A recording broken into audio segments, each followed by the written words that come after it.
We are here with another episode, or I am here with another episode of Om All Day. And on the way over here, I was really thinking about the title of this podcast, Om All Day. What does it really mean? How does it reflect our daily lives as centered, connected, mindful humans?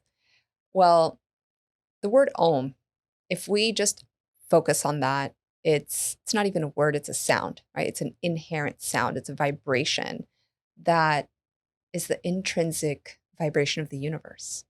And what would it look like if our lives had the intrinsic vibration of the universe flowing throughout its entirety, from the mornings when we wake up to when we go to sleep, to when we are working with a client or being a mindful parent, or doing our day-to-day job or tasks. So this is really about connecting you to that powerful vibration that lives within you. And you can be a yogi, you can be a mindful human. Just allow that aspect of the sound of Om, right? That guttural, that palatal sound that allows that vibration to be felt. So if you just take a second to say Om, you are using the entire mouth. And that M vibrates your physical brain. So it's a really powerful word. It's a really powerful state that we can be in, which lets us enter into our topic for the day, which is ritual and flow. And I don't know about you, but I am the most organized, messy person out there. I create these moments where everything is in a perfect schedule, and 1 minute is being used effectively and efficiency. And I've talked about that, and I'll continue to talk about how we can really design our lives to make sense for what we want to achieve, acquire, who we want to be. But it's the ritual and the flow. So like I said, I'm the most disciplined, undisciplined, neatest, messy person. I live in this world of I think of total paradox, where I feel like I'm on top of the world and I'm like, everything's falling apart. And even on the like I said, on the way here, I was really thinking of the words ritual and flow. Because ritual is something that we do, that I do, right? I have my morning rituals, which are snuggle with my baby, or my toddler, my little girl, can't call her a baby anymore. I drink my delicious cup of coffee that my husband always makes for me. I meditate, whether it's 1 minute, 15 minutes, and I move my body. Those are rituals, right? That maybe they are fixed to a certain, like a meditation. I've been doing the same meditation for almost 10 years. And if you guys are interested in knowing what that is, I can definitely talk about that. You can hit me up on my Instagram. But I've been doing the same meditation, but sometimes I change it. Sometimes, honestly, I don't have the time, because managing a household, managing a child, managing a relationship, right, partnership, and 2+ businesses, sometimes the time doesn't allow for a 15-20 minute meditation. And I'll wake up at 5:30 in the morning, 6 o'clock in the morning, and do my due diligence. And some days I actually only sit for like 1 minute, and I actually like lay in my hammock, or like clean the house because I didn't get to do it the night before. So this is where the aspect of ritual and flow. Ritual to me is something that's a little bit more fixed, right? You're following a pattern, you're following internal, maybe it's a external strategy. You're following a recipe, quote unquote. Whether it's you light your incense, you do your japa, you do your malas, you say a prayer, a meditation. This is the ritual. But what happens when we break the ritual? Like yesterday, I didn't have my cup of coffee. We didn't have coffee. I didn't have my cup of coffee. There was something that felt off. And I was like, something's not right. And I was like, oh my God, it's my coffee. I didn't have my coffee, my one cup that I enjoy all day. And I was like, well, what is that? What is that doing for me? Is it taking me out of whack? Is it putting me in a state of of feeling disconnected. So the flow, this is where the messiness happens. This is where the unexpected happens. This is where the I don't know what happens. And it's okay to be in that space sometimes. It's okay to be in that space a lot of times. And what I found, especially with my, type A-ish, because I'm a type A-ish, people, entrepreneurs, success, successful, achieving, um, ambitious, is that we give ourselves crap for not following the ritual, for not being on all the time, for not stepping into that, like, I got it all put together aspect of ourselves. So, what does it look like when you break the ritual? When you say, you know what? I know I have to answer emails. Like, I've had a proposal that I've had to send to a client for marketing for the last 3 days, and I haven't done it. I haven't done it. And I was giving myself crap for it. And I was making myself feel bad about it. And I said, you know what? This weekend, where I knew I had to write the proposal, I actually spent it with my daughter in just pure quality time. And I didn't work. And that's okay. I broke my ritual. I broke my pattern of, like, I have to give this proposal in 2 days. And it felt good. It felt good to be in flow. It felt good to not feel so rigid.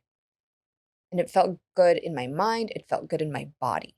Now, what happens when you're too much in that state of flow, right? What happens when you're losing a little bit of that ritual? And the ritual, like I said, can actually apply to, it's like the systems of your life. It's the onboarding, the offboarding, it's the way you run things, right? The way you run your household. Like, you're full of rituals, tiny ones. That's what makes up those tiny patterns, those little paradigms. That's what makes up who you are. So, since we're in a state of ritual pretty much consistently, whether we're following the rituals of nature, whether we're instilling rituals that help us be uh, better people, that we're helping achieve more, whatever those little rituals that make up who you are, if you, and I don't want to project, but let's say when I fall out of ritual, I I feel the reverberations of that in other ways. Like, now I'm backed up with that proposal, and I say, okay, well, now where can I instill more of that, like, ritualistic aspect? Where can I instill that discipline? Because ritual and discipline go hand in hand. And I remember when, I owned my yoga studio, we had so many great rituals that happened, whether it was from lighting the incense in the morning to blessing the space before the classes to, doing a prayer and invocation before the teachings. There's so many beautiful rituals that we can create in our daily lives. But if we get too stuck on that ritual and we don't allow for the mess, we don't allow for that flow to happen, then I feel like we're living too much in that, I don't know, I don't want to call it a type A personality, but kind of, right? In that very strict, regimented. So, where do we create balance? First of all, I think balance is all, like, having consistent balance, it's bullshit. That's just me, because I've been a fairly quote unquote balanced person my whole life. And yet I found that I'm never really in balance. Sometimes there's, right, it's the the seeming of balance. But literally, there's, if you look at your life, there's days where you're, like, focusing on one thing a lot more. There's one thing that you're maybe neglecting a little bit. Like, what is real balance? And this goes back to the 9 environments that I love to work with, um, which you can find on my website as a mini course. But when we look at the 9 environments, we look at the core aspect of us, right? The mimetic, the you. And then we start looking at the body, our physical state, our physical atmosphere, like our home. We look at our spiritual self. We look at our network. We look at our relationships. We look at our finances. We look at our, let me see. I think there's one more, two more. Physical body. We look at our, oh, I forget. I forget which one I'm missing because I don't have the chart in front of me and I can look it up. But like I said, if we look at these like 8 core aspects of ourselves and we start saying, okay, what area am I focusing on right now in order to create, and like I said, like the word balance doesn't feel right, but like to create equanimity in our lives. Because let's say that right now you need to focus on, there you go, career. That was the one I was missing. We need to focus on career. Maybe you're looking to change your job. A lot of your energy is going to go towards that. And which means that if we can only have 100% of energy in a day, and you're putting 70% of energy towards getting a new job, then you only have 30% to focus on your physical body, on your home, on your family, right? So there is a sense of imbalance within trying to be balanced, trying to have that sense of wholeness. And I think maybe that's the better word. It's wholeness versus balance. So when you're looking at your rituals that you sometimes need to break in order to be in a state of flow, which sometimes allows us to be out of balance to create wholeness, then I think this is a fairly good recipe for not feeling fully overwhelmed all the time. Because trying to live in full ritual can be exhausting, like exhausting. And I give it up for those of you who are a lot more um, organized, intelligent. Um, but I just don't think that the human life is all about being fully diligent and fully on top of everything at all times. And even I talk to friends of mine, who are 7, some are 8-figure entrepreneurs, and I'm like, "How do you do it? Like, how do you have it all together?" They're like, "I don't. I really don't." And then, people ask me that, I'm like, "I really don't." But it's the semblance of it. And I guarantee you, if you look at your life and you say, "Am I too much in flow? Am I too much in ritual?" And we try to create a healthy mix of both of them, there's going to be a lot more weight lifted off your shoulders. That sense of having to be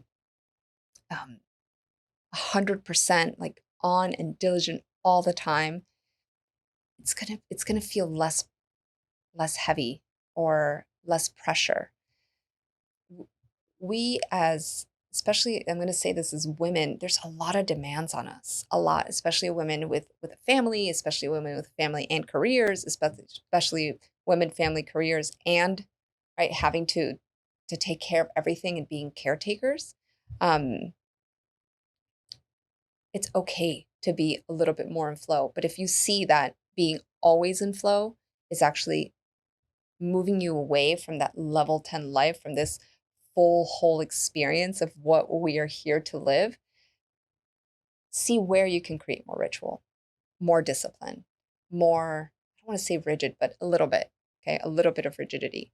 Um, and if you're too far there and you're just feeling this like sense of tension in your body, in your mind, and what if you stepped more into flow? What if we allowed certain things to fall off the wayside? Like what would it look like for you? What would it feel like for you? So I really invite this conversation to be an internal, maybe a journal prompt.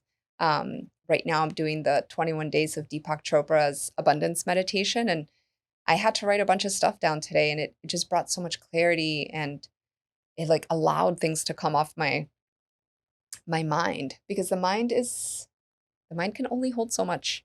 The heart can only hold so much. And the more that we allow ourselves to release, to speak, to write, um, to experience through movement, and this is where we start creating that aspect of feeling good. So today was a very short episode, but it is very much true to where I'm at in my life, where I'm at in my heart. And I really hope that it reflects on where you're at. And like I said, let's start a conversation. You can join my Facebook group, the Aligned and Abundant Entrepreneur Movement. It's going to be in the show notes. Hit me up on Instagram, ari.biz.coach, and see how you can show up for yourself in a way that just feels really good, that you're proud of yourself, that you can wake up and smile because you know that you're stepping into that highest aspect of yourself. You're being energy rich, energy full, and then that way we can, right, affect the world in a different and better way. So I want to thank you for signing on today. Remember, check out the Expo coming up March 18th here in Florida, and I look forward to hearing from you. Have a great day.